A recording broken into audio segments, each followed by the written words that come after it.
이로 금세더냐. 아니 나는 떡급이요. 대한민국의 검찰은 가장 강한 힘을 가졌습니다. 검찰을 개혁합시다 여러분. 예, 지난 토요일 서울 서초동 서울중앙지검 앞에서는 검찰개혁을 촉구하는 촛불 집회가 열렸습니다.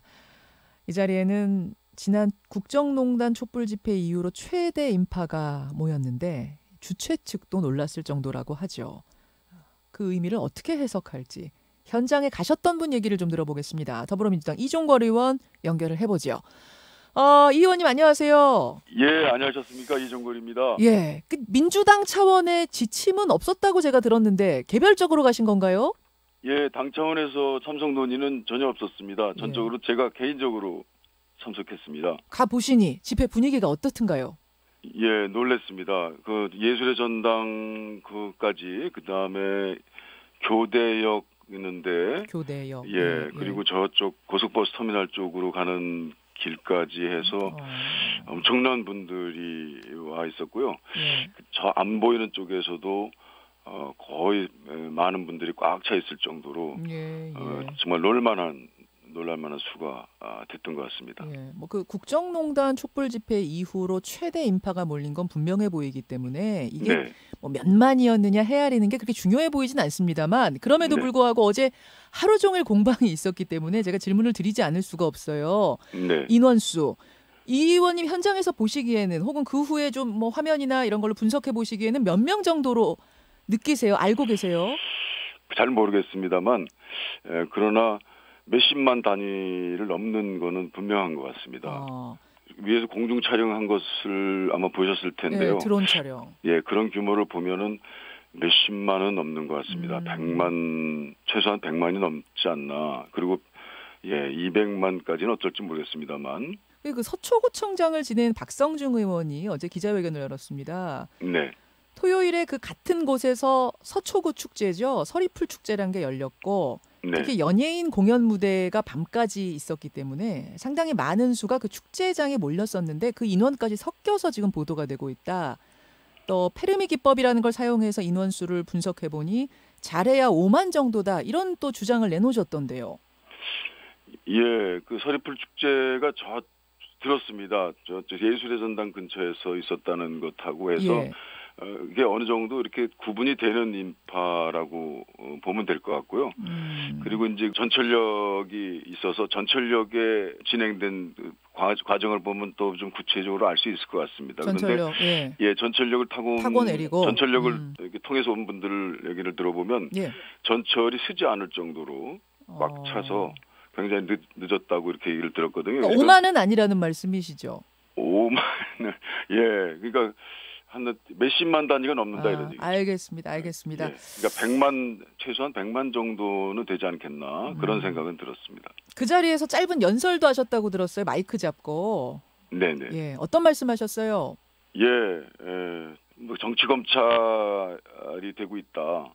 예, 그리고 모인 대중들의 촛불 민심의 생각들은 이제 조국이 가지고 있었던 그런 개인적인 같은 것이 있지만 그런 문제보다는 이제 검찰 개혁을 어떻게 해야 되느냐, 검찰 개혁으로 이제 논의가 이동된 것으로 그렇게 생각하는 것 같습니다. 개인적인 수사를 하지 말라 이런 건 아닌 거죠?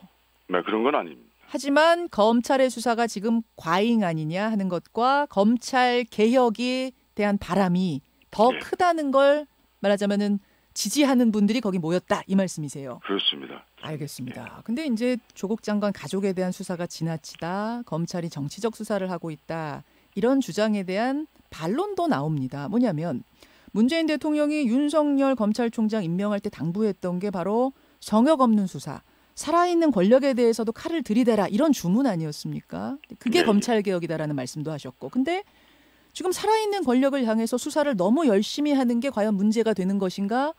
오히려 그게 검찰이 잘하고 있다는 반증 아니냐? 이런 얘기도 하는데요. 예, 그 말은 원칙적으로는 맞는 것 같습니다. 그런데 검찰의 인력이 무한정 있는 것 아니지 않습니까? 예. 사건의 중요성이나 뭐 사건의 복잡성이라든지 또는 뭐 사회적 관심 뭐 수사의 시급성 예. 그리고 사회적으로 얼마나 이것이 나쁜 거냐 해악의 정도라든지 뭐 이런 것들을 종합적으로 고려해서 수사 인력을 적절히 배치할 그런 책임이 있다고 생각하는데요.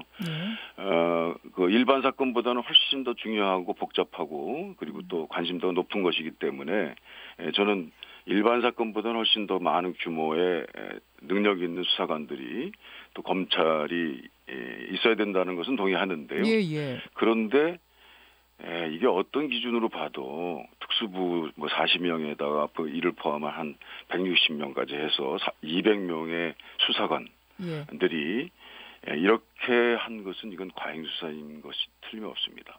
그리고 그 과잉 수사를 통해서 얻은 그 여러 가지 과정상의 문제들이 있지 않습니까?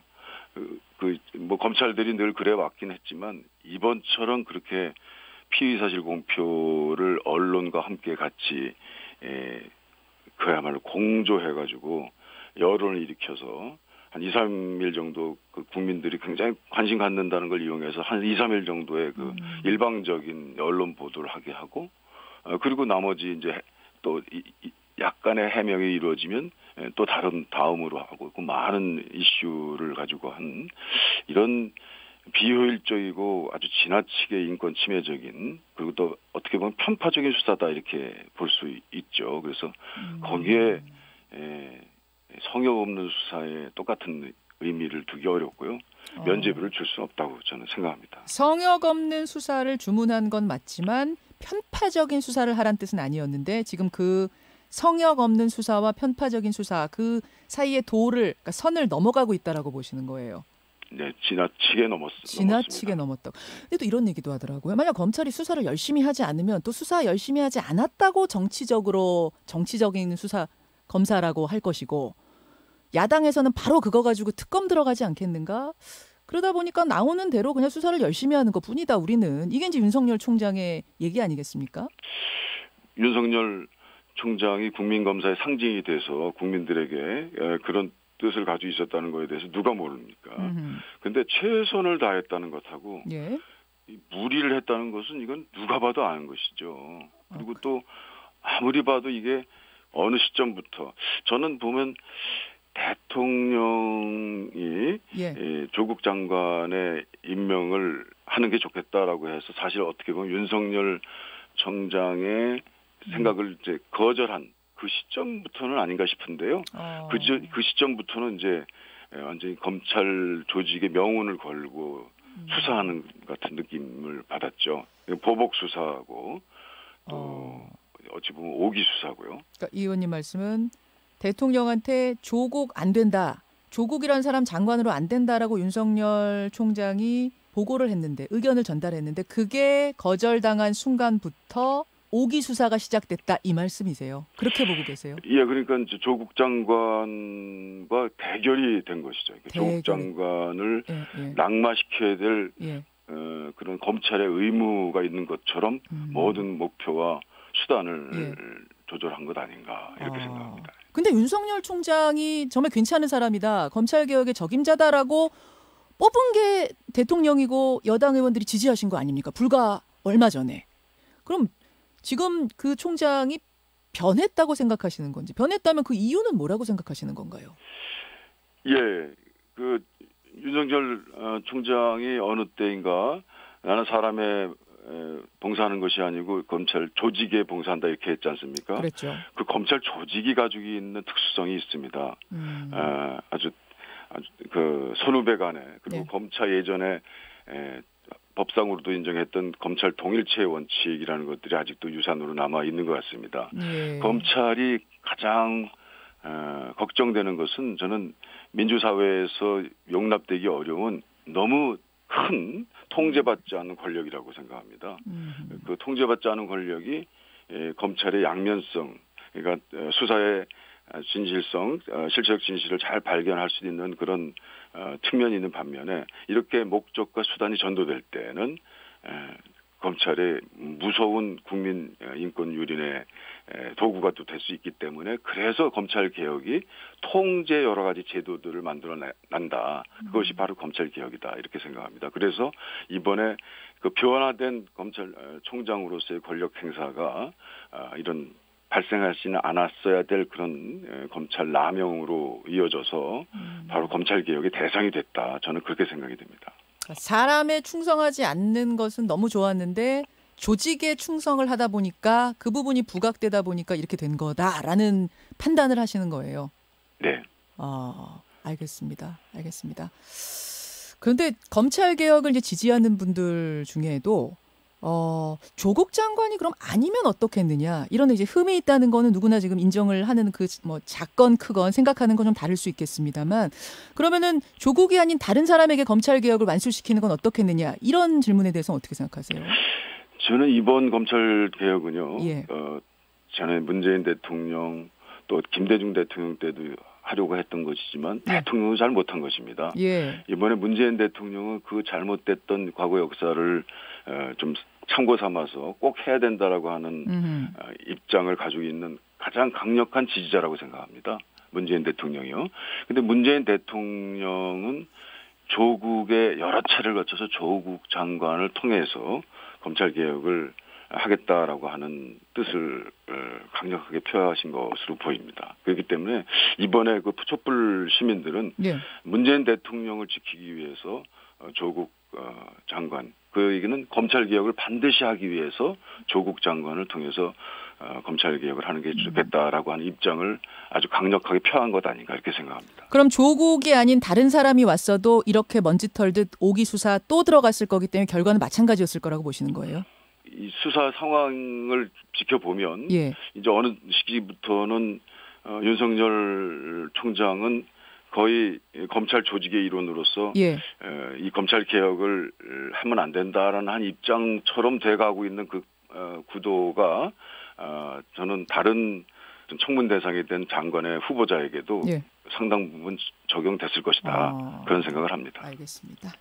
여기까지 말씀 듣도록 하지요.